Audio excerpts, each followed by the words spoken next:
এই মানুষগুলোর আশেপাশে কোনো নবী ছিল না, কোনো আলেম ছিল না, কোনো শায়েখ ছিল না, কোনো সাহাবী ছিল না। নিজেদের জন্য তারা নিজেরাই ছিলেন। আর তারা এমন এক এলাকায় বাস করতেন যেখানে সবাই মূর্তি পূজা করত। আর তারা একটি উপসংহারে পৌঁছেছেন, সৃষ্টিকর্তা শুধু একজন, আমরা এগুলোর উপাসনা করতে পারি না। লান্নাদউ মিন দুনিহি ইলাহান। আর এতটুকুর কারণেই আল্লাহ তাদেরকে হিদায়াত দিলেন। অন্য কোনো জ্ঞান না থাকা সত্ত্বেও, কোনো ওহী তাদের কাছে ছিল না। আল্লাহ তাদেরকে হিদায়াত দেওয়ার জন্য এতটুকুই যথেষ্ট ছিল। আর তিনি তাদেরকে এত বেশি হিদায়াত দান করলেন যে আজকের দিনে যারা বছরের পর বছর ধরে দ্বীনের জ্ঞান অর্জন করে, তারা এই যুবকদের কাহিনী অধ্যয়ন করে। কারণ এই যুবকরা আল্লাহর হিদায়াত পেয়েছিল, কারণ আল্লাহ তাদেরকে পথ দেখিয়েছিলেন। আপনার পরিস্থিতি যত অন্ধকারচ্ছন্নই হোক না কেন, আপনার যদি আল্লাহর উপর আশা থাকে, এটাই যথেষ্ট। আসা আইয়াহদিয়ানি রব্বি লিআকরাবা মিন হাযা রাশাদা। এখন আসছে সর্বশেষ এবং এই বিবৃতির সবচেয়ে সুন্দর অংশ। সম্ভবত আল্লাহ আমাকে পথ দেখাবেন। পথ দেখাবেন কোথায়? কোন দিকে পথ প্রদর্শন করবেন? লিআকরাবা মিন হাযা রাশাদা। এর ভাষা এত বেশি গভীর অর্থবোধক, আমার পক্ষে খুতবায় তো আর ব্যাকরণ শেখানো সম্ভব নয়, কারণ আপনাদের মাথা ব্যথা শুরু করবে। চেষ্টা করব বিষয়টাকে যত সহজে তুলে ধরা যায়। আরবি ভাষাতে কখনো বলেন ওই যে ওই দিকে, আবার কখনো বলেন সমস্ত পথ ধরে ওইখানে। যখন বলেন সমস্ত পথ ধরে ওইখানে, অর্থাৎ আর গন্তব্য পর্যন্ত পথ দেখিয়ে যাব। আর যদি বলেন ওই যে ওইদিকে, এর মানে হলো প্রথমে এখানে, তারপর ওখানে, তারপর ওখানে। কিন্তু যদি বলি সমস্ত পথ ধরে ওইখানে, এর মানে ওইখানেই আপনাকে যেতে হবে, এরপর আর কোথাও আপনাকে যেতে হবে না। যখন লাম ব্যবহার করা হয়, আসা আইয়াহদিয়ানি রব্বি লি আকরাবা, এই লাম ইঙ্গিত করে এটা হলো আল মুনতাহা। এর চেয়ে উচ্চতর আর কিছু চাওয়ার নেই এই দুনিয়ায়। এটা যদি পেয়ে যাও, শ্রেষ্ঠ আর কিছু পাওয়ার নেই। যদি ইলা শব্দটি ব্যবহার করা হতো, অর্থ হতো তোমাকে প্রথমে ওইখানে যেতে হবে, তারপর অন্য কিছুর উদ্দেশ্যে। সুতরাং এই আয়াতে আমি আপনি এমন কিছু প্রার্থনা করছি, এমন কিছু চাচ্ছি যার চেয়ে উত্তম আর কিছু নেই। এটাই চূড়ান্ত সমাপ্তি। এখন সেই চূড়ান্ত সমাপ্তিটি কি? লিআকরাবা মিন হাযা, এটার চেয়ে নিকটবর্তী। আমি আশা করছি আল্লাহ আমাকে পথ দেখাবেন এটার চেয়ে চূড়ান্ত সমাপ্তির আরো নিকটে। এটা বলতে কি বোঝানো হয়েছে? এখন আমি যে অবস্থায় আছি, চলুন বোঝার চেষ্টা করি এখানে আসলে কি বোঝানো হচ্ছে। আমাদের সবার আলহামদুলিল্লাহ সুম্মা আলহামদুলিল্লাহ কোনো না কোনো মাত্রায় হেদায়েত রয়েছে। আমরা যে শুক্রবারে আল্লাহর ঘরে একত্রিত হয়েছি, এটা প্রমাণ করে যে আল্লাহ আমাদের সবাইকে কোনো না কোনো মাত্রায় হেদায়েত দিয়েছেন। কাউকে তিনি বেশি হেদায়েত দিয়েছেন, আবার কাউকে কম হেদায়েত দিয়েছেন। সালাতে কারো মনোযোগ বেশি থাকে, আবার কারো কম মনোযোগ থাকে। আমরা সবাই একই পর্যায়ে নেই, এটা সত্য। কিন্তু জানেন এই দোয়া আমাদের কি শেখাচ্ছে? আমার চূড়ান্ত লক্ষ্য হলো আমাকে আল্লাহর আরো নিকটবর্তী হতে হবে। আমি এখানে এজন্য আসিনি যে নিজেকে অন্য একজনের সাথে তুলনা করব। আমি এখানে এসেছি শুধু নিজের আজকের অবস্থানের সাথে নিজেকে তুলনা করতে। আমি যদি শুধু নিজের এখনকার অবস্থা উন্নতির জন্য কাজ করে যেতে পারি, এটাই আল্লাহর সামনে চূড়ান্ত সফলতা। এর চেয়ে চূড়ান্ত কোনো সফলতা নেই। আপনি কোনোদিন নিখুঁত হবেন না, আমিও কোনোদিন নিখুঁত হতে পারবো না। আমরা যা করতে পারি তা হলো আরেকটু ভালো হওয়া, এরপর আরেকটু ভালো, এরপর আরেকটু ভালো। শুধু দিন দিন ক্রমাগত উন্নতির চেষ্টা করুন। যদি কেউ এভাবে আল্লাহর নিকটবর্তী হওয়ার চেষ্টায় রত থেকে মারা যায়, সে সফল। অনেক মানুষ কি করে জানেন? তারা অন্যদের সাথে নিজের তুলনা করে। আহা, সে তো পুরো কুরআন মুখস্থ করে ফেলেছে, দেখো কি সুন্দর তার তেলাওয়াত, সে প্রতিদিন মসজিদে যায়, আজানের পূর্বে এসে উপস্থিত হয়, সে যে আল্লাহর কত ইবাদত করে, সে কত বেশি জানে, সে আরবি জানে, তাফসির জানে, এটা জানে, ওটা জানে। তারা মুসলিম হিসেবে আমার চেয়ে কত উত্তম পোশাক পরে। নিজেকে অন্যের সাথে তুলনা করবেন না। আল্লাহ আপনার কাছে এটা চান না। আল্লাহ আপনাকে অন্যের পাশে রেখে তুলনা করবেন না। তিনি তো আপনাকে এমনকি দুনিয়াতেও অন্যের সাথে তুলনা করতে চান না। আর আখিরাতের কথা বাদই দিলাম। ওয়ালা তাতামান্নাউ মা ফাদ্দালাল্লাহু বিহি বা'দুকুম আলা বা'দ। অন্য মানুষদেরকে যা দেওয়া হয়েছে তার আকাঙ্ক্ষা করো না, নিজের প্রতি এমন অন্যায় করো না। তাহলে আমরা কি শিখছি? উদাহরণস্বরূপ আমরা শিখছি, আপনি আজকে কোরআন তেলাওয়াত শেখা শুরু করলেন, আপনার বয়স হয়ে গেছে 35, 30 বছর যাবত বইটা খুলেও দেখেননি। সিদ্ধান্ত নিলেন আজ থেকে কোরআন তেলাওয়াত করার। আপনি এমনকি বিসমিল্লাহও পড়তে পারছেন না, আরবি বা অক্ষরটি দেখতে কেমন সেটাও ভুলে গেছেন। আপনার বয়সের মানুষেরা বড়দের মতো করে পড়তে পারে, এখন আপনাকে বাচ্চাদের মতো শিখতে হচ্ছে। এতে কোনো সমস্যা নেই। আপনি যখন আলিফ পড়া শিখছেন, বা পড়া শিখছেন এবং আল্লাহর দিকে কিছুটা অগ্রসর হয়েছেন, এখন এই অবস্থায় যদি আপনার মৃত্যু হয়, আপনি হয়তো একজন হাফেজে কোরআনের চেয়ে উত্তম, যে সম্পূর্ণ কোরআন মুখস্থ করেছে, কিন্তু এর প্রতি কোনো কদর নেই। কে নিজেকে আরো উত্তম মানুষ হিসেবে গড়তে চায়, জানা যাবে অন্তর থেকে, আর আল্লাহ সেটা জানেন। তাই আল্লাহর দিকে অগ্রসর হওয়ার ক্ষেত্রে এখন যে অবস্থায় আছেন তাকে ছোট করে দেখবেন না। মানুষ আপনাকে ছোট করে দেখতে পারে, কিন্তু আল্লাহ আপনার চেষ্টাকে ছোট করে দেখেন না। মনে হয় যেন আল্লাহর কাছ থেকে হিদায়ত পাওয়া অনেক কঠিন, আর আল্লাহ হিদায়তের দরজাকে বিস্তীর্ণ রূপে খোলা রেখেছেন। তিনি শুধু আমাদেরকে বলেছেন এই দোয়া করার জন্য, ইয়া আল্লাহ আমাকে পথ দেখান, লি আকরাবা মিন হাযা রাশাদান। রশাদান মানে সত্য পথের হিদায়ত। এই আয়াতের শেষ শব্দ রশাদান ইঙ্গিত করছে আপনি যে এই দোয়াটি করছেন তা প্রমাণ করে আপনি ইতোমধ্যে কিছুটা হিদায়ত পেয়ে গেছেন। আপনার বলা উচিত নয় আমি পথভ্রষ্ট। এই আয়াত স্বীকার করে নিচ্ছে আল্লাহ যে আপনাকে দোয়া করার সামর্থ্য দিয়েছেন, এই সামর্থ্য নিজেই আল্লাহর পক্ষ থেকে আপনার জন্য একটা হেদায়েত। আল্লাহ আপনাকে আরো দিবেন, তিনি আরো দিবেন এবং তিনি আরো দিবেন। মুসলমানরা এমনই আশাবাদী এক জাতি, যখন পৃথিবীতে হেদায়েত নেমে আসে তখন এর সাথে প্রশান্তি আসে, ইতমিনান আসে, হৃদয় প্রশান্তিতে পূর্ণ হয়ে যায়। তাদের অনুসরণ করো যারা তোমাদের কাছে কোনো বিনিময় প্রত্যাশা করে না। এটাই সরল অনুবাদ। অনুসরণ করো যে তোমাদের কাছে কোনো বিনিময় চায় না। ওয়াহুম মুহতাদুন, আর তারা সরল পথে অঙ্গীকারবদ্ধ। মুসলিমরা কোরআনের যে ধারণাগুলোকে ভুল বুঝেছে এটি তারই। কোরআন বলেছে যে তারা কোনো বিনিময় প্রত্যাশা করেনি। ভাই, আপনার প্রোগ্রামের জন্য কেন ফি নির্ধারণ করেছেন?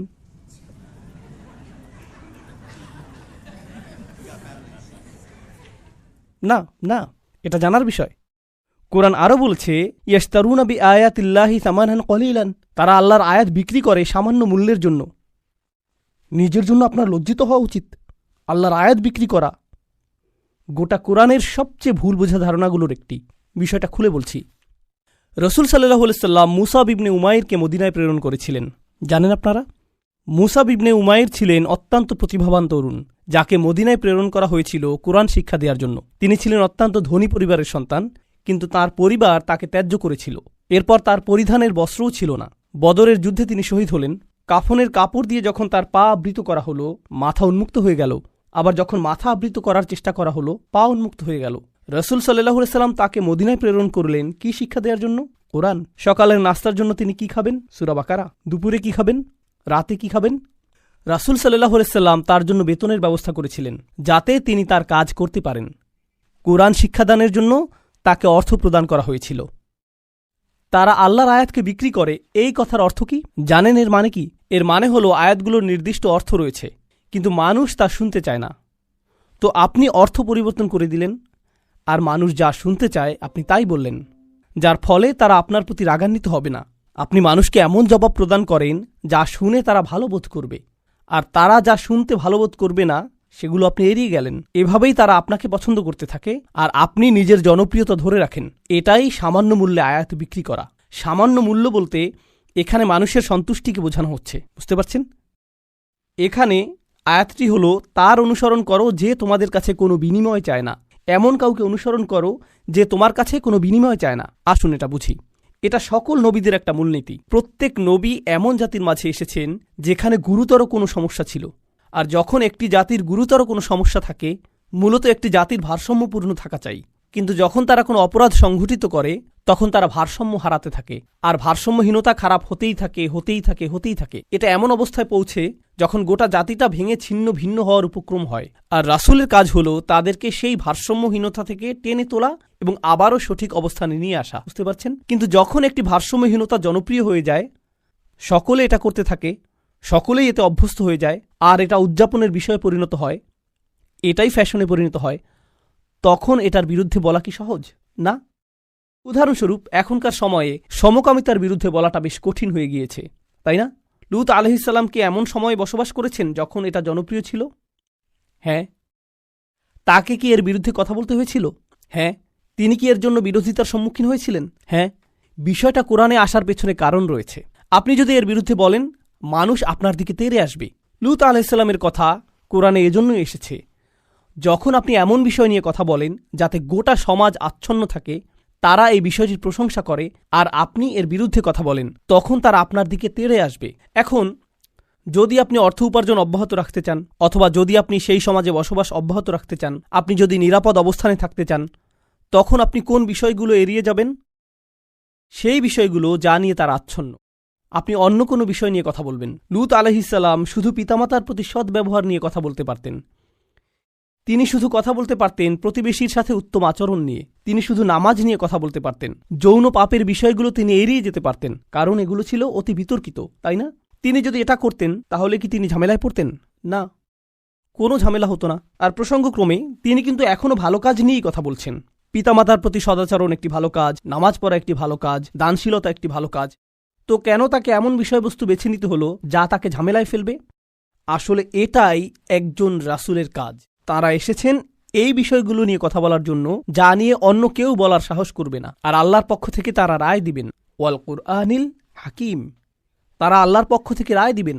আর এটা বারবার বারবার বারবার বারবার দিবেন। সেই সমাজের মূল্যবোধকে আক্রমণ করবেন আর বারবার বারবার আক্রমণ করবেন। কিন্তু এক্ষেত্রে তারা পরোয়া করেননি, কারণ এই পাপ কাজগুলোর বিরুদ্ধে কথা বলতেই হবে। আর নিশ্চিতভাবেই যখন কেউ এটা করেন, কোনো বিনিময়েই তারা আগ্রহী থাকেন না, কারণ বিনিময় থেকে বঞ্চিত হওয়ার জন্য এই কাজগুলোই যথেষ্ট। মাল্লা ইয়াসআলুকুম আজরন, তাদেরকে অনুসরণ করো যাদের কোনো স্বার্থ নেই, কারণ এটা জনপ্রিয় হওয়ার পথ না, এটা ধ্বংসপ্রাপ্ত হওয়ার পথ। অহম মুহতাদুন, তারা তাদের ব্যক্তিগত জীবনে সুপথ প্রাপ্ত, সৎ পথের প্রতি অঙ্গীকারবদ্ধ। এখন বিষয়টি বুঝুন, সৎ পথের প্রতি অঙ্গীকারবদ্ধ। রাসূলগণ ছিলেন বক্তা, কিন্তু বক্তা আর কারা আছেন? আপনারা কি সমাজের অন্য বক্তাদের কথা বলতে পারেন? স্কলাররা? ইসলামী পরিবেশের বাইরের কথা বলছি। রাজনীতিবিদরা হলেন বক্তা, তাই না? ঠিক আছে। তো রাসূলগণ আপনাকে রীতিনীতি নিয়ে বলেন, সমাজ পরিবর্তন নিয়ে বলেন, তাই না? রাজনীতিবিদরাও কি কখনো কখনো সমাজ পরিবর্তন নিয়ে কথা বলেন? অবশ্যই। কিন্তু যখন রাজনীতিবিদরা সমাজ পরিবর্তনের কথা বলে, আমরা দেশের উন্নতি করতে চাই, আমরা জাতির উন্নতি করতে চাই, আমরা এটাকে শক্তিশালী করতে চাই, ইত্যাদি ইত্যাদি ইত্যাদি, তারপর আপনি যখন তাদের ব্যক্তিগত জীবন পর্যবেক্ষণ করেন, আপনি কি পান? আপনি পান দুর্নীতি। তো তাদের কথাগুলো অনেক উঁচু মানের, কিন্তু তাদের চরিত্র অনেক নিচু। আর প্রসঙ্গক্রমে আপনি দেখেন যে তারা উঁচু মানের জিনিসগুলো নিয়ে কথা বলে এজন্য যে তারা ক্ষমতা চায়, তারা মন্ত্রী হতে চায়, তারা বিনিময় চায়, তারা কোনো কিছুর প্রতি লালায়িত। যখন নবীরা কথা বলেন, তারা কি চান? তারা শুধু চান ন্যায় বিচার, তারা শুধু চান সত্য, আপনার কাছ থেকে কোনো বিনিময় চান না। আর উপরন্তু আপনি যদি নবীদের ব্যক্তিগত জীবনের দিকে লক্ষ্য করেন, তারা সর্বদাই সঠিক পথের প্রতি অঙ্গীকারবদ্ধ ছিলেন। ওয়াহুম মুহতাদুন। তো বাণীটি নিখুঁত এবং বাণীবাহকও নির্ভেজাল। এই ধারণাটি কি আগেও শেখানো হয়েছিল? হ্যাঁ। ইন্নাকা লামিনাল মুরসালিন আলা সিরাতিম মুস্তাকিম, আরেকবার পুনরালোচনা। কোরআন এরকমটাই করে, আয়াতগুলো পরস্পর সম্পর্কযুক্ত। এখন পরের আয়াতে অমালি, অর্থাৎ আমার কি সমস্যা হয়েছে, সেই মানুষটি এখনও কথা বলছেন, সেই রজুল, সেই আদর্শ ব্যক্তি, আল্লাহর ইচ্ছায় যার নাম আমরা কোনো একদিন জান্নাতে জানতে পারব। তিনি বলেছেন, আমার কি সমস্যা হয়েছে? লা আবুদুল্লাযী ফাতারানি, আমি কি সেই সত্তার উপাসনা করব না যিনি অস্তিত্বহীন অবস্থা থেকে আমাকে গড়েছেন? ওয়া ইলাইহি তুরজাউন, আর তোমাদের সকলকে তারই কাছে ফিরিয়ে নেওয়া হবে। এখন মালি, In Arabic we say وَمَالِي لَا أَفْعَلْ التي شأنها أن يوردها المتكلم في رد على من أنكر عليه فعلا। ইবনে আশুর এটা উল্লেখ করেছেন যে যখন কেউ বলে আমার কি সমস্যা হয়েছে, যে আমি এটা অথবা সেটা অথবা অন্য কিছু করব, এর অর্থ হলো কেউ তাকে বলেছে যে এই তোমার কি সমস্যা হয়েছে, তুমি কেন ধর্ম ত্যাগ করেছো, আর সে তার দিকে ফিরে এর জবাব দিচ্ছে। তো প্রকৃতপক্ষে উক্তিটি যদিও লিপিবদ্ধ হয়নি, কিন্তু তার বক্তব্যের ধরন দেখে আমরা বুঝতে পারছি, এই তোমার কি সমস্যা হয়েছে, কেন তুমি এই মিথ্যা ধর্মের পক্ষে কথা বলছো? আর তিনি তার দিকে ফিরে বলছেন, আমার এমন কি হয়েছে যে আমি তার উপাসনা করব না যিনি আমাকে সৃষ্টি করেছেন, আর তোমাদের সকলকেও তার কাছে ফিরিয়ে নেওয়া হবে। এটা উপলব্ধি করো যে তোমাদেরকেও ফিরিয়ে নেওয়া হবে। বাক্যটি শুরু হয়েছে আমার কি সমস্যা হয়েছে এটা দিয়ে, শুরু হয়েছে তাকে দিয়ে, আর বাক্যটি শেষ হয়েছে তোমাদের সকলকে তার কাছে ফিরিয়ে নেওয়া হবে। তো তিনি কাকে দিয়ে শুরু করেছেন? নিজেকে দিয়ে। আপনি যদি মানুষের সাথে একাত্ম হয়ে গিয়ে এই বাণী তাদের কাছে প্রচার করতে চান, আপনাকে নিজের সম্পর্কে অনেক কিছু স্বীকার করতে হবে। মানুষকে আপনার এটা বলার সক্ষমতা থাকতে হবে যে তোমরা সমস্যার সম্মুখীন হবে। আমি যদি কাউকে পরামর্শ দিই ভ্রমণ সম্পর্কে, আপনি এই এয়ারলাইন্সে না গিয়ে অমুক এয়ারলাইন্সে যান। আমি যদি এমনটা বলে শুরু করি যে ভাই আমি এই এয়ারলাইন্সে গিয়েছিলাম, তারা এত বেশি দেরি করেছিল, তারা আমার লাগেজ হারিয়ে ফেলেছিল, অমুক এয়ারলাইন্সে যান, এটা কি পরামর্শটিকে বেশি আবেদনময় করে তুলছে? কারণ আপনি নিজের কথা প্রথমে বলেছেন, আর যেহেতু আপনি কোনো একটি অভিজ্ঞতার শিকার হয়েছেন, এখন আপনি ঐকান্তিকভাবে তার কল্যাণের জন্য তার কাছে আসছেন। কিন্তু যদি আপনি তার কাছে গিয়ে বলেন হে তুমি এই এয়ারলাইন্সে যাচ্ছ, তুমি একটা স্টুপিড, এটা কি এমন ব্যবহার যার ফলে মানুষ রাজি হবে?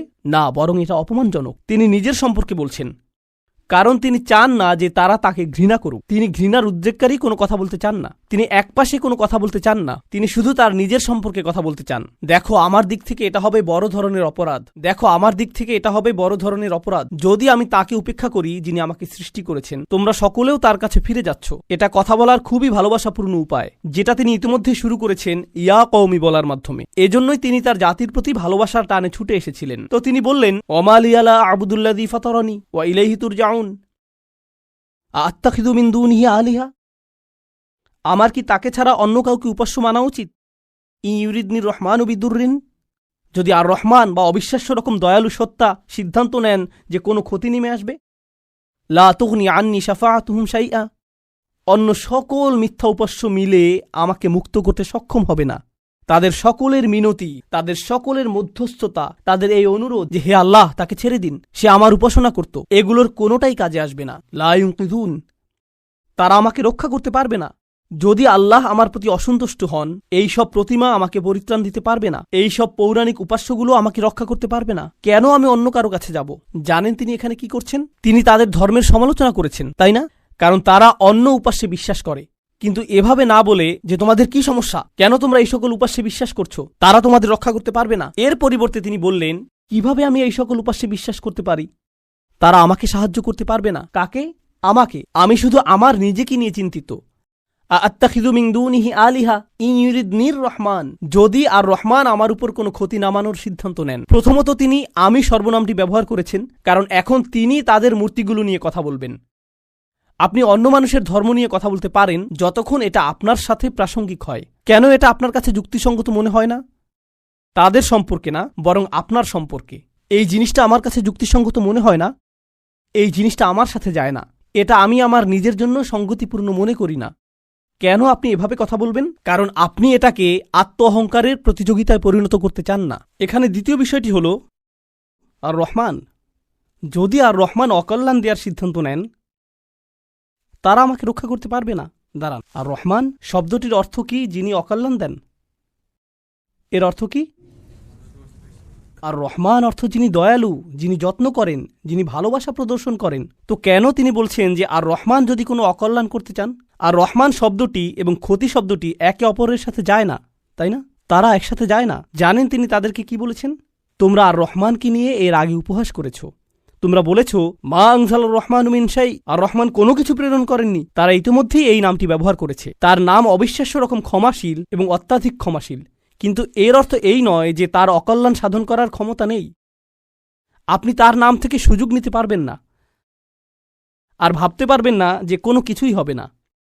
আরে ভাই, আল্লাহ মহান, কোনো সমস্যা হবে না। কিছু মানুষ আল্লাহর সাথে আপোষ মীমাংসা করতে চায়। আমি আল্লাহর জন্য এত কিছু করি, আমি যদি সামান্য কয়েকটি বিষয় কখনোই না করি,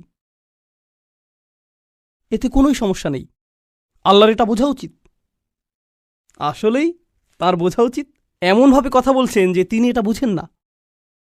আপনি কি আল্লাহ সম্পর্কে এভাবে কথা বলার অবস্থানে রয়েছেন? হ্যাঁ, কারণ তিনি আর রহমান। ওকে, তাহলে দেখা যাবে এজন্যই আপনি কোরআনের সবচেয়ে কঠোর আয়াতগুলোর মধ্যে আর রহমান শব্দটি পাবেন, যাতে আপনি এই বিষয়টি বুঝে নিতে পারেন যে অবিশ্বাস্য রকম ক্ষমাশীল হওয়ার গুণটি তাকে ন্যায় বিচার থেকে বিরত রাখবে না এবং তার কর্তৃত্বকেও খর্ব করে না। আর প্রসঙ্গক্রমে এই আয়াতে তিনি আসলেই আর রহমান। কেন জানেন? কারণ আল্লাহর একজন বান্দা, প্রত্যেক মানুষই আল্লাহর বান্দা, সে স্বীকার করুক আর নাই করুক। যখন আল্লাহর একজন বান্দা পাপের উৎসে পরিণত হয়, তখন সে হয় এই পৃথিবীতে ক্যান্সারের মতো, যে পাপ কাজ ছড়াতে থাকে। আর তখন আল্লাহ অন্য সকল সৃষ্টির প্রতি রহমা প্রদর্শন করেন তাকে সরিয়ে ফেলার মাধ্যমে। এটাও আর রহমান নামের অন্তর্ভুক্ত। কখনো তার দয়া প্রদর্শিত হয় অন্য সকল সৃষ্টির প্রতি, যখন তিনি তাদেরকে রক্ষা করেন আপনার কাছ থেকে। ইন ইউরিদনির রহমানু বিদুররিন লা তুগনি আন্নি শাফাআতুহুম শাইআ। সুবহানাল্লাহ। এখন আমরা তার বক্তব্যের প্রায় শেষে রয়েছি। ইন্নী ইযাল লাফি যালালিম মুবিন। যদি এমনটাই হয়, যদি আমি আল্লাহ ছাড়া অন্য কারো উপাসনা করি, যদি আমি অন্য উপাস্য গ্রহণ করি, তাহলে আমি সুস্পষ্ট বিভ্রান্তিতে পড়ে যাব। আমি সম্পূর্ণরূপে বিভ্রান্ত হয়ে যাব। তিনি বিভ্রান্ত নন।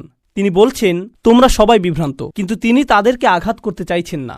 তাই তিনি বলছেন আমি অত্যন্ত বিভ্রান্তিতে পড়ে যাব যদি আমি এমনটা করি। ইন্নী আমানতু বিরব্বিকুম, আমি ঈমান এনেছি তোমাদের প্রভুর প্রতি, তোমাদের প্রতিপালকের প্রতি। তিনি বলেননি যে আমি ঈমান এনেছি আমার প্রভুর প্রতি, আমার প্রভুর প্রতি। তিনি বলেছেন আমি ঈমান এনেছি তোমাদের প্রভুর প্রতি। তিনি আমি থেকে তুমিতে পরিবর্তন করলেন। আমি আপনাদেরকে একটা সমীকরণ দিচ্ছি, আমি যোগ তুমি সমান সমান আমরা, আমি যোগ তুমি সমান কি আমরা। তো তিনি শুরু করেছেন আমি দিয়ে, তিনি যাচ্ছেন তুমিতে, কারণ তিনি এর দ্বারা কি বোঝাচ্ছেন আমরা পৃথক নই। আমি চাই আমরা সবাই যেন সুখী হই, আমি চাই আমরা সবাই যেন আল্লাহর কাছে পরিত্রাণ পাই। এটা আমি বনাম তোমরা নয়, এটা আমি এবং তোমরা। দাওয়াতি কাজ মানে প্রতিপক্ষ নয়, এর অর্থ বিতর্ক নয়, এর অর্থ যুক্তিতর্ক নয়। আমরা এটাকে এগুলোতে পরিণত করেছি। আমি একটি দাওয়াতি প্রোগ্রাম করতে চাই যেখানে আমি খ্রিস্টানদের সাথে বিতর্ক করব। আপনার কোথাও ভুল হচ্ছে, এটা এভাবে কাজ করে না।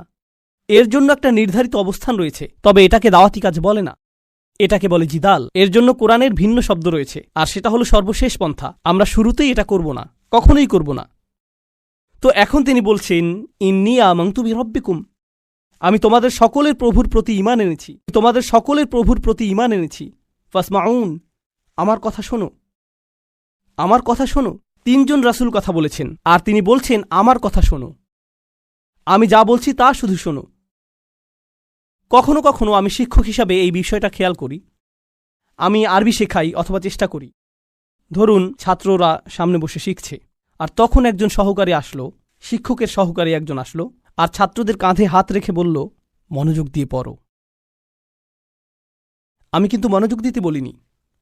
একজন সহকারী এসে বলল মনোযোগ দিয়ে পড়ো। এর কি কোনো প্রভাব রয়েছে? হ্যাঁ। এর কি ভিন্ন ধরনের প্রভাব রয়েছে? হ্যাঁ। যখন আর একজন ছাত্র আপনার কাছে এসে বলে ভাই পড়াশোনা করো, শিক্ষক বলেন যে পরীক্ষার জন্য পড়াশোনা করো। হ্যাঁ, অবশ্যই আমি পরীক্ষার জন্য পড়াশোনা করব। তারপর আপনি রাত ৮টার সময় বাস্কেটবল খেলা দেখছেন, আর আপনার বন্ধু এসে বলল আরে ভাই চলো পড়াশোনা করি। এটার কি ভিন্ন প্রভাব থাকবে? অবশ্যই থাকবে। এই সাহাবী এটা বুঝতে পেরেছিলেন, রাসূলদের এই সঙ্গীটি তা বুঝতে পেরেছিলেন। তার কাছে রয়েছে স্বতন্ত্র স্থান, সূর্যের আছে নিজস্ব স্থান, চাঁদেরও রয়েছে নিজস্ব স্থান। এটা প্রতিযোগিতা নয়। আমার কথা শুনো, এটা এতটাই ভালোবাসাপূর্ণ চমৎকার বক্তব্য। আর আমি এখানে বলতে চাই যে তার বক্তব্যটি এখানে তিনজন রাসূলের থেকেও বেশি কাজ করেছিল। এই আয়াতগুলোতে তার বক্তব্যের বেশি প্রভাব রয়েছে তিনজন রাসূলের তুলনায়। এটা কেন? এটা আমাদেরকে শিখানোর জন্য যে আল্লাহ যাকে চান তাকেই বিজয় প্রদান করেন, আল্লাহ তাকেই কবুল করবেন যার প্রতি তিনি রাজি হবেন। পার্থিব ফলাফল এবং পার্থিব পরিণাম আল্লাহর কাছে অর্থবহ নয়, বরং প্রচেষ্টাই আল্লাহর কাছে অর্থবহ। পার্থিব ফলাফল হল যখন আল্লাহ সিদ্ধান্ত নেবেন তখন তিনি দুয়ার খুলে দিবেন, এটাই হবে। পরের আয়াতটি বলছে কিলাদ খুলিল জান্নাহ। বক্তব্যের অংশটি প্রায় শেষ। কিলাদ খুলিল জান্নাহ, জান্নাতে প্রবেশ করো। দাঁড়ান, তিনি তো তার লোকদের সাথে কথা বলছিলেন, এখন বলা হচ্ছে জান্নাতে প্রবেশ করো। কি ঘটল? তাকে হত্যা করা হয়েছিল। তিনি এত ভালোবাসাপূর্ণ উদ্বেগপূর্ণ বক্তব্য দিলেন, শহরের প্রান্ত থেকে তার লোকদের কাছে ছুটে আসলেন, তাদেরকে বোঝানোর চেষ্টা করলেন। তারা রাসূলদেরকে স্পর্শ করতে পারল না, কারণ রাসূলগণ আল্লাহ প্রদত্ত নিরাপত্তায় ছিলেন। কিন্তু সেই একমাত্র ঈমানদার হত্যার শিকার হলেন। এই ঘটনাটিতে ঈমানদারদের জন্য শিক্ষা রয়েছে, তাই না? এখন সামান্য কয়েকজন ঈমানদার যারা রাসূল সাল্লাল্লাহু আলাইহি সাল্লামের উপর ঈমান এনেছিলেন, তাদেরকে মানসিকভাবে প্রস্তুত করা হলো এর জন্য তোমরাও হত্যার শিকার হতে পারো। ইয়াসির, সুমাইয়া, বিলালও মৃতপ্রায় হয়ে গিয়েছিলেন রাদিয়াল্লাহু আনহুম। আপনি হত্যার শিকার হতে পারেন শুধু এটা বলার কারণে, শুধু আল্লাহ সম্পর্কে কথা বলার কারণে। তো তিনি জান্নাতে প্রবেশ করলেন এজন্য না যে তাকে স্থানান্তরিত করা হয়েছিল, বরং তাকে হত্যা করা হয়েছিল। আর প্রসঙ্গক্রমে তারা কিভাবে রাসূলদের হত্যা করার সিদ্ধান্ত নিয়েছিল? পাথর নিক্ষেপ করে এবং আমৃত্যু নির্যাতন করার মাধ্যমে। মনে আছে এটা? তাই তিনি সহজ কোনো মৃত্যুর শিকার হননি। তো তিনি একজন শহীদ, কারণ শহীদগণ সরাসরি জান্নাতে প্রবেশ করেন। তিনি সরাসরি জান্নাতে প্রবেশ করলেন। আর তার উক্তি এটা ছিল না হে আল্লাহ তাদেরকে শাস্তি দিন, কারণ এই কাফিররা আমাকে হত্যা করেছে। ঈমানদারদের পক্ষ হয়ে প্রতিশোধ গ্রহণ করা উচিত। ক্বালা ইয়া লাইতা কওমি, ক্বালা ইয়া লাইতা, প্রথম শব্দগুলো ওহ যদি শুধুমাত্র, কওমি ইয়ালামুন, আমার লোকেরা যদি শুধু জানতে পারত, যদি আমার লোকদের জানার কোনো উপায় থাকত। তিনি এখনও তাদেরকে ভালোবাসেন। কল্পনা করতে পারেন জান্নাতে হাঁটছেন, সেখানে কি দেখতে পাবেন? যাওয়াতা আফনান ফাবিআইয়ি আলাই রাব্বিকুমা তুকাযযিবান। আপনি জান্নাতে গাছ দেখবেন আর তা আপনাকে সম্মোহিত করবে। আপনি ঝর্ণাধারা দেখবেন আর সম্মোহিত হয়ে যাবেন। আপনি ফল দেখতে পাবেন আর প্রথম কামড়ের পর আপনি নিজেকে হারিয়ে ফেলবেন। আপনি আপনার সুন্দর স্ত্রীদের দেখবেন আর আনন্দে দিশেহারা হয়ে যাবেন। তিনি এই সব কিছু দেখছেন আর তিনি বলছেন না ও, তিনি শুধু বলছেন ও আমার লোকেরা, যদি শুধু তারা জানতে পারত। সুবহানাল্লাহ। তিনি জান্নাতে পৌঁছে গেলেন, তবুও তার লোকদেরকে ভুললেন না। জানেন বিচার দিবসে মানুষ সবকিছু ভুলে যাবে। মা তার সন্তানকে ভুলে যাবে। ইয়াউমা তারাউনাহা তাযহালু কুল্লু মুরদাআতিন আম্মা আরদাআত, সেই দিন প্রত্যেক স্তনদানকারী মা তার সন্তানকে ভুলে যাবে। ইয়াউমা ইয়াফিরুল মারউ মিন আখিহি ওয়া উম্মিহি ওয়া আবিহি ওয়া সাহিবাতিহি ওয়া বানিহি, সেদিন প্রত্যেক মানুষ তার ভাইয়ের কাছ থেকে পালিয়ে বেড়াবে। সূরা মারিজে এসেছে। ওয়া ফাসিলাতিল্লাতি তুই, তার মা, তার স্ত্রী, তার সন্তান, তার অভিভাবক, তার গোটা গোত্র, সে তাদের সবার কাছ থেকে পালিয়ে বেড়াবে। সে কারো সাথে কোনো কিছু করতে চাইবে না। ওয়াতাকাত্তাআত বিহিমুল আসবাব, কোরআন বলছে সকল সম্পর্ক ছিন্ন হয়ে যাবে। কিন্তু ঈমানদারদের জন্য এমনটা হবে না। ঈমানদারদের জন্য এমনটা হবে না। সে জান্নাতে প্রবেশ করবে এবং তার ভালোবাসা অব্যাহত থাকবে। কার জন্য? তার লোকদের জন্য, যারা হলো কাফির এবং নবীদের শত্রু, কারণ তারা এখনো জীবিত এবং এখনো তাদের আশা রয়েছে। আপনি এমন মানুষের উপর আশা ছাড়বেন না যারা এখনো জীবিত। আর আল্লাহ এমনভাবে আমাদের কাছে বর্ণনা করেছেন যেন তিনি তখনও ঘটনা দেখছিলেন। আল্লাহ তাকে দুনিয়ার ক্যামেরা ভিউ প্রদান করেছিলেন যাতে তিনি দেখতে পারেন যে কি ঘটছে। আর তিনি জান্নাত থেকে দেখে বলছেন যদি তারা জানতে পারে। তিনি বলেননি যে যদি তারা জানতে পারত, আলিমু, বরং তিনি বলছেন ইয়া লাইতা কওমি আলামুন, যদি শুধু তারা জানতে পারে। তিনি এখনই দেখছেন কি ঘটছে। আল্লাহ তাকে দেখাচ্ছেন। সুবহানাল্লাহ। আর তারপর আপনি বুঝতে পারেন যে একনিষ্ঠতা আসলে কি। আমরা মুসলিমরা একনিষ্ঠতার কৃত্রিম ধারণা তৈরি করেছি। আমি এটা মানতে পারি না। একনিষ্ঠতা শব্দটিকে নিয়ে আমরা যা করছি, তুমি যা করো তার সবকিছুতে ইখলাস থাকতে হবে। সব সময় তোমার নিয়তকে যাচাই করে চলবে। এখনই যাচাই করুন। কারণ যদি একনিষ্ঠতা না থাকে তাহলে তোমার কোনো কাজেরই মূল্য থাকবে না। আর তোমার একনিষ্ঠতা থাকতে হবে শুধু এবং শুধুমাত্র আল্লাহর জন্য। আমি এর সাথে দ্বিমত পোষণ করব। আমি জানি এখনই আমাকে হত্যা করতে আসবেন না। রাসূল সাল্লাল্লাহু আলাইহি সাল্লাম একজন মানুষের কথা বলছেন যে অনেক পাপ করেছে, অনেক পাপ। সে নামাজ পড়ে না, কিছুই করে না। একদিন সে হাঁটতে হাঁটতে একটি তৃষ্ণার্ত কুকুর দেখতে পেল। তৃষ্ণায় কুকুরটির জিহ্বা বের হয়ে আছে। আর লোকটি সিদ্ধান্ত নিল যে নিজে পান করার আগে সেই কুকুরটিকে পান করাবে। শীঘ্রই লোকটি মারা গেল আর আল্লাহ তাকে জান্নাত দান করলেন। হ্যাঁ, আসুন ঘটনাটা খেয়াল করি। এই লোকটি, সে কি বিশ্বাসী? আমরা জানি না। সে কি নামাজ পড়ে? না। যখন সে কুকুরটিকে পান করাচ্ছিল, সে কি বলেছিল যে দাঁড়াও, আগে নিয়তের ইখলাস এনে নেই, আমি শুধু এটা করছি আপনার জন্য, ইয়া আল্লাহ, কুকুরের এই বের হয়ে থাকা জিহ্বা আমার কাছে মূল্যহীন, আমি শুধু আপনার সন্তুষ্টি কামনা করি, আর তারপর আমি কুকুরটিকে পানি খাওয়াই। তিনি এমনটা করেছিলেন? তিনি শুধুই কুকুরটির জন্য খারাপ বোধ করেছিলেন এবং কুকুরটিকে পানি পান করিয়েছিলেন, তাই না? তো কুকুরটির জন্য তার উদ্বেগের ব্যাপারে তিনি একনিষ্ঠ ছিলেন। তার ইখলাস ছিল, তাই না? এখানে এই ঈমানদারটি তার লোকদেরকে ভালোবাসেন, কিন্তু তিনি কি বলেছেন যে এটা যদি আল্লাহর জন্য না হতো তাহলে আমি আমার লোকদের ঘৃণা করতাম। তিনি এজন্য তাদেরকে ভালোবাসেন কারণ তারা তারই লোক, আর এটাই তার লোকদের জন্য একনিষ্ঠতা। ইবাদতের ক্ষেত্রে আল্লাহর প্রতি আপনার একনিষ্ঠতা থাকতে হবে। আপনার পিতামাতার প্রতি আপনার একনিষ্ঠতা থাকতে হবে, শুধু আল্লাহর জন্য না, বরং এজন্য যে তারা আপনার পিতামাতা। আপনার একনিষ্ঠতা থাকতে হবে অন্য মুসলিমদের জন্য, কারণ তারা আপনার মুসলিম ভাই। আপনার একনিষ্ঠতা থাকতে হবে আপনার প্রতিবেশীর জন্য। আপনার একনিষ্ঠতা থাকতে হবে আপনার কাজের প্রতি, আপনার লেখাপড়ার প্রতি। আপনার একনিষ্ঠতা থাকতে হবে আপনার ব্যবসায়ের অংশীদারের প্রতি। এই সব কিছুই একনিষ্ঠতা। আপনি কৃত্রিমভাবে এটা বানাতে পারবেন না। না, আমি তোমার বন্ধু হতে পারবো না, কারণ এটা আল্লাহর সন্তুষ্টির জন্য না। আমরা শুধু একসাথে বাস্কেটবল খেলবো আর এটা আখিরাতে আমার কোনো কাজে আসবে না। আমি জানি না কে এই অদ্ভুত কথা আপনাকে শিখিয়েছে। যখন আপনি আপনার নিয়ত যাচাই করছেন বাস্কেটবল খেলায় বল ছোড়ার আগে, কারণ এতে কোনো ইখলাস নেই। এটা এইভাবে কাজ করে না।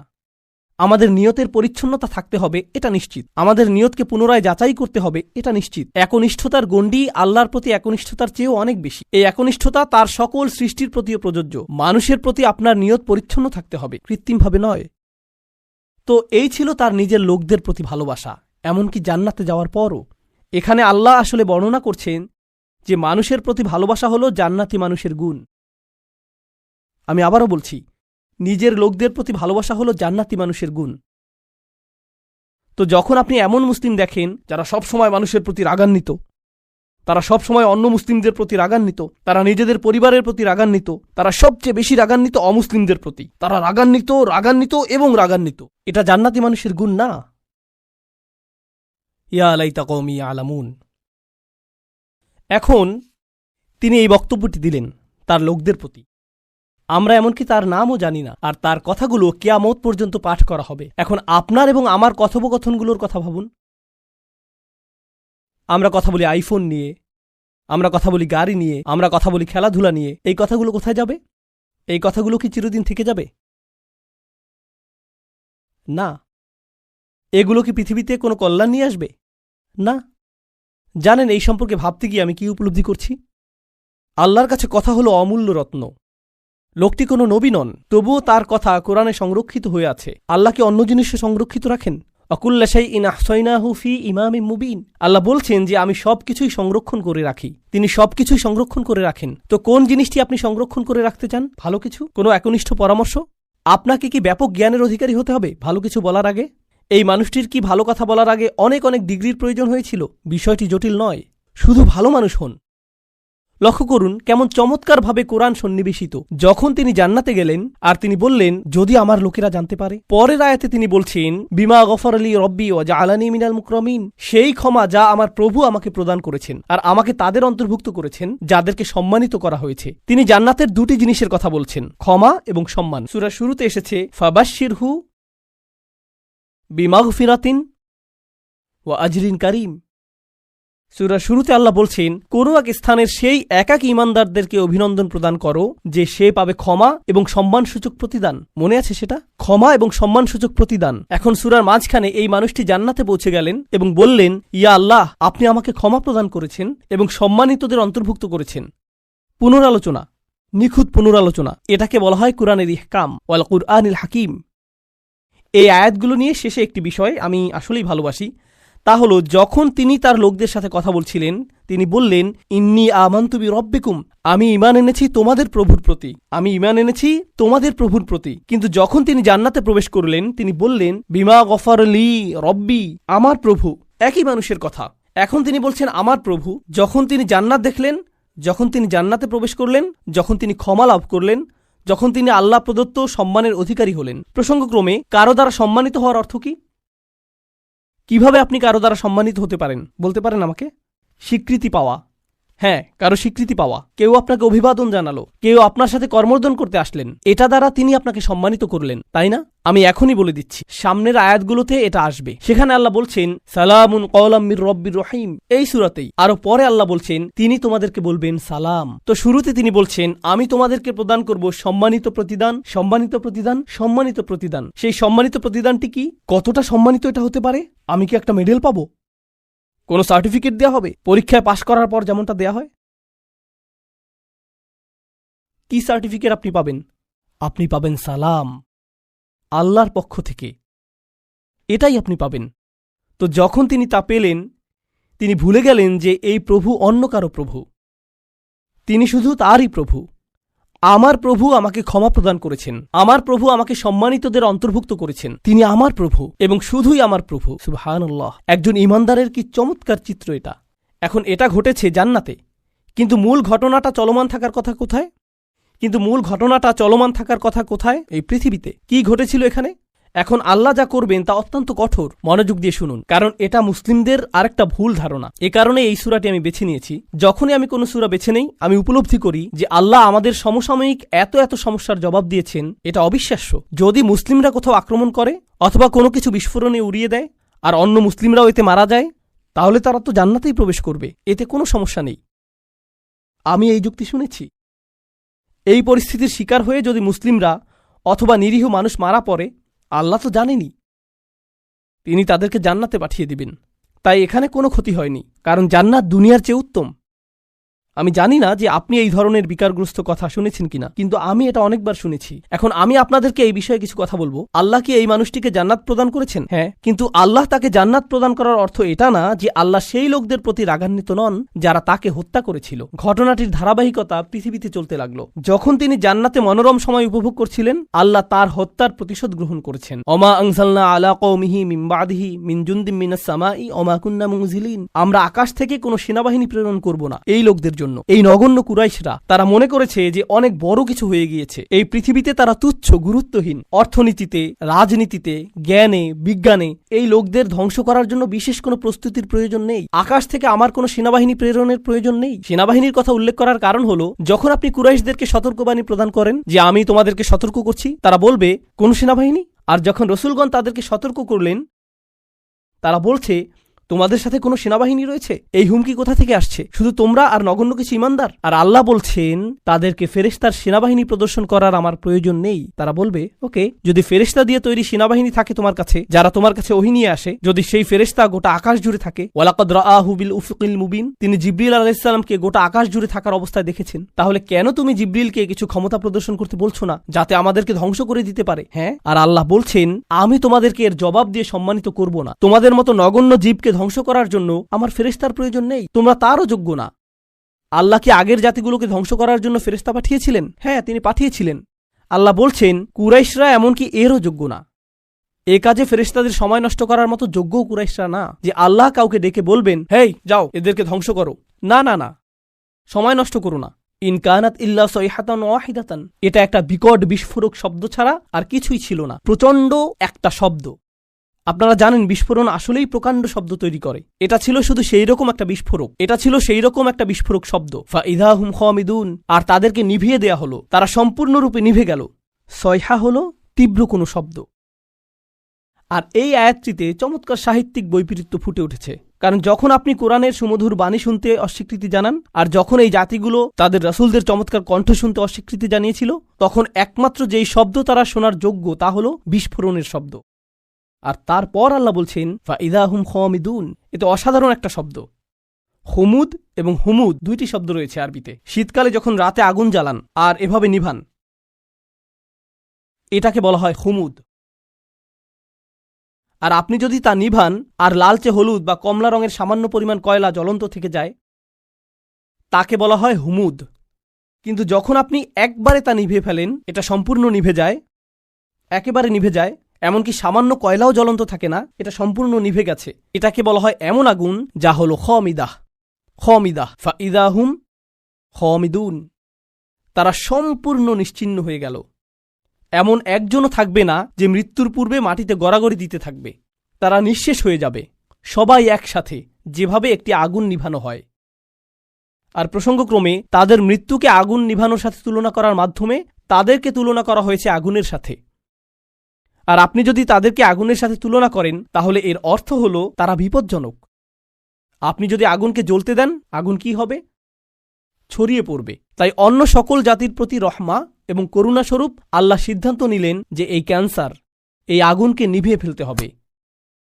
ফাইদা হুম খামিদুন, আর এটা ছিল একজন ইমানদারকে হত্যার পরিণাম। তো এখন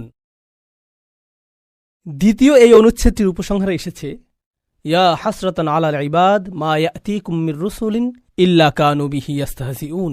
মানুষের জন্য বিষয়টা কতটা পরিতাপের। আল্লাহ নিজে এটাকে পরিতাপের বিষয় হিসেবে বিবেচনা করছেন। তিনি সেই জাতিকে নিশ্চিহ্ন করে দিয়ে বলেননি যে দেখেছো আমি কি করতে পারি, বরং তিনি বলছেন সেটা একটা পরিতাপের বিষয়।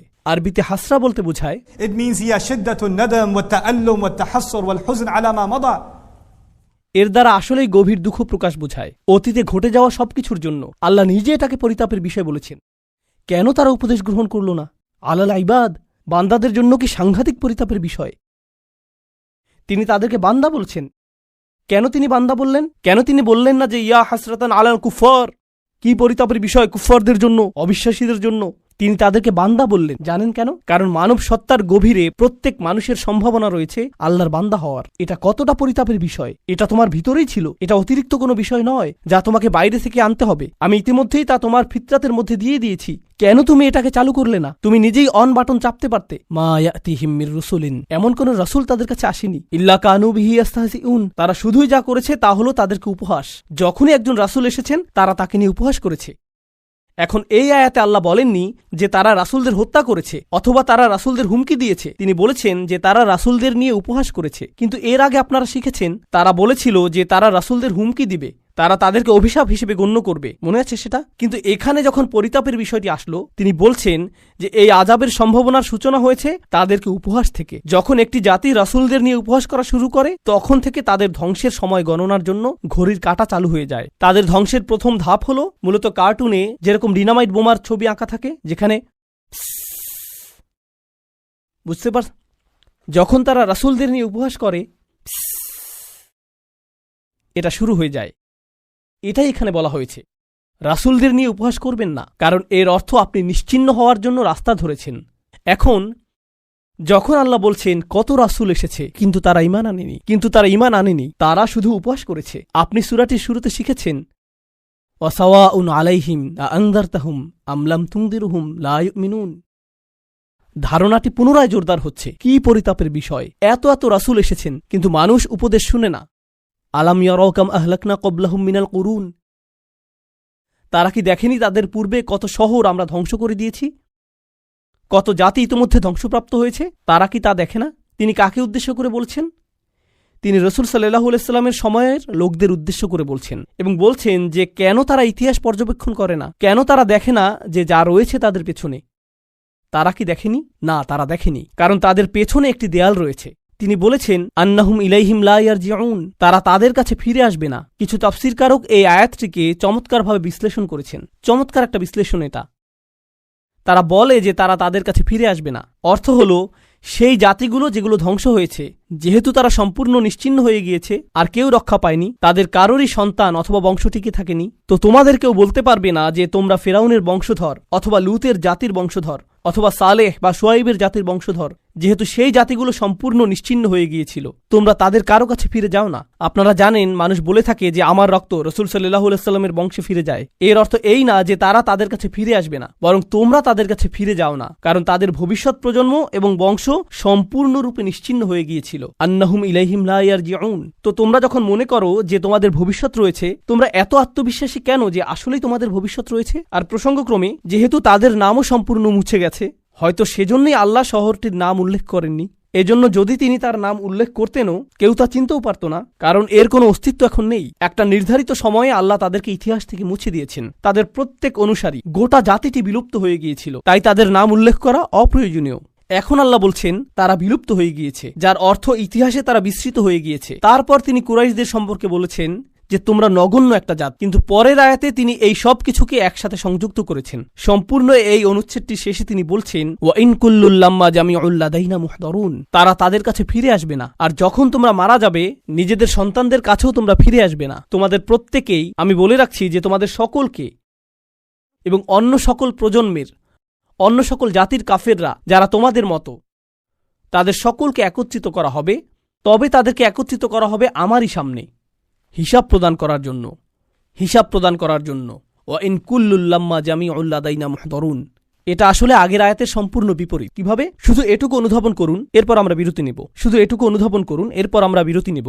আগের আয়াতে আল্লাহ বলছেন যে তারা আর ফিরে আসবে না, একবার যখন চলে যাবে তারা চলেই যাবে। এই আয়াতে তিনি বলছেন আসলে তারা ফিরে আসবে না তোমাদের কাছে, কিন্তু তারা ফিরে আসবে আমার কাছে। আর যখন তারা আসবে, তারা এবং বিভিন্ন জাতি থেকে তোমাদের সকল দূরবর্তী আত্মীয়রা, কারণ তোমরা ফেরাউনের অনুসারীদের আত্মীয়, তোমরা লুতের জাতির লোকদেরও আত্মীয়, এবং প্রজন্ম থেকে আসা তোমরা সকল কাফেররা, আমি তোমাদের সকলকে একত্রিত করব আর তারপর তোমাদের সকলকে আমার সামনে হাজির করা হবে।